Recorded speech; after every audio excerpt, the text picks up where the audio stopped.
Bienvenue à vous, merci de nous rejoindre sur le Kenyaba Kunafoni à la une de l'actualité du cercle de Kenyaba, c'est jeudi 17 février 2022. Le directeur de l'académie d'enseignement du cercle de Kenyaba, Mohamed Bassirou Bambadi Seiba, s'adresse à l'ensemble des forces que l'académie d'enseignement du cercle de Kenyaba est désormais fonctionnelle. Mesdames et messieurs, bonsoir.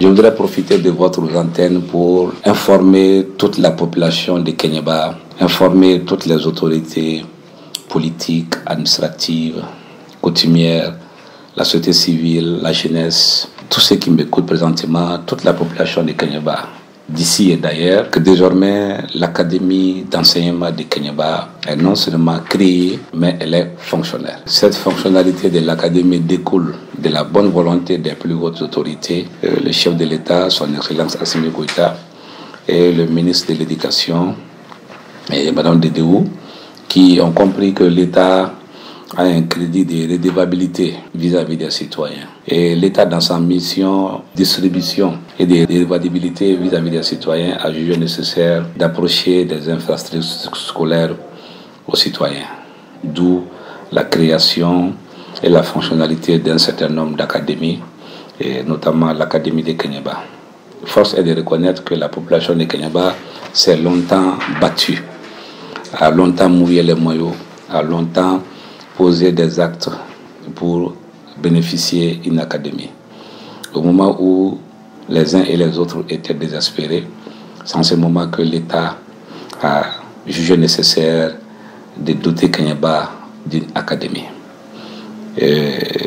L'académie est créée, elle est fonctionnelle pour des raisons. Elle est fonctionnelle parce que l'académie a des bureaux, a un local, elle est identifiable sur le plan géographique à Kenyaba, dans les quartiers administratifs.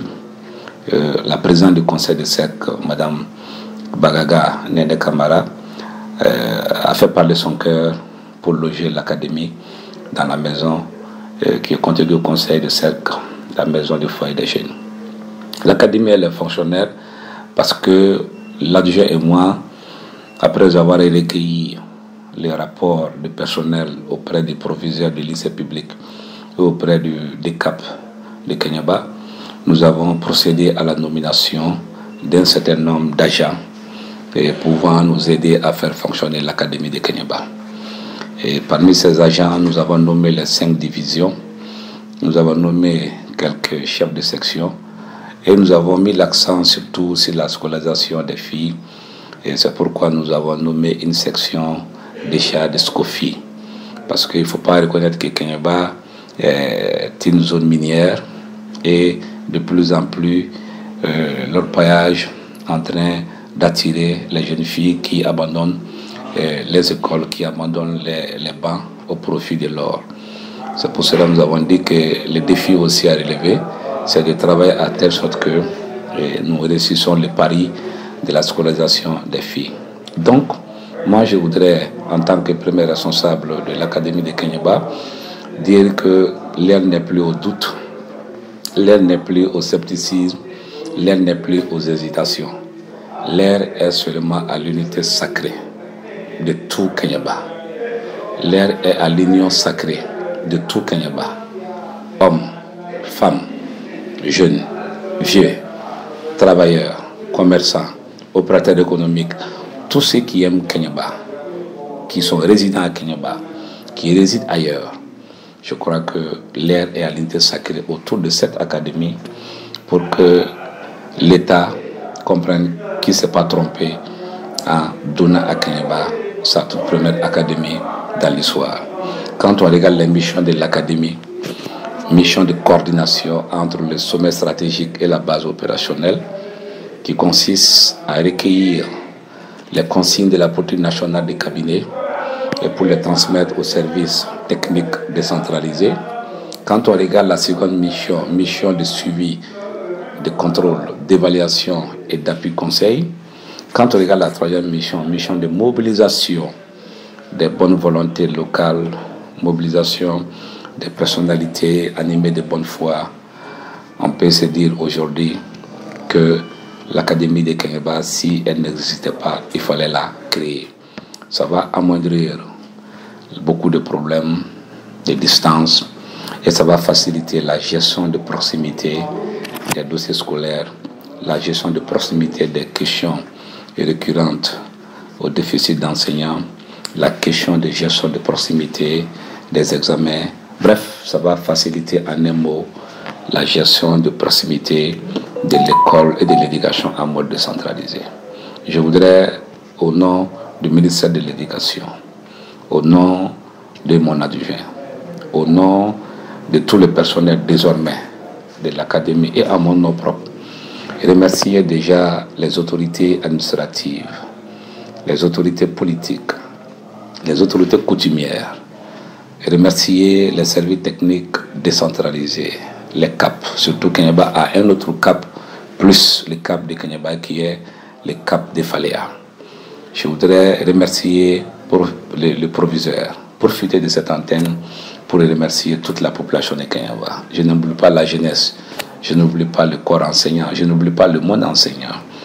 Et finir mes propos en disant à tout Kainaba, venez vers nous. Nos portes sont grandement ouvertes.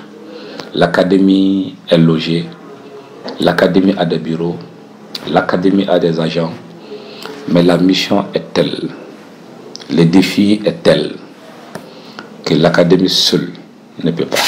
C'est pour cela, depuis notre nomination, nous avons décidé d'aller visiter le préfet, d'aller visiter la présidente du conseil de SEC, d'aller visiter nos collègues du CAP.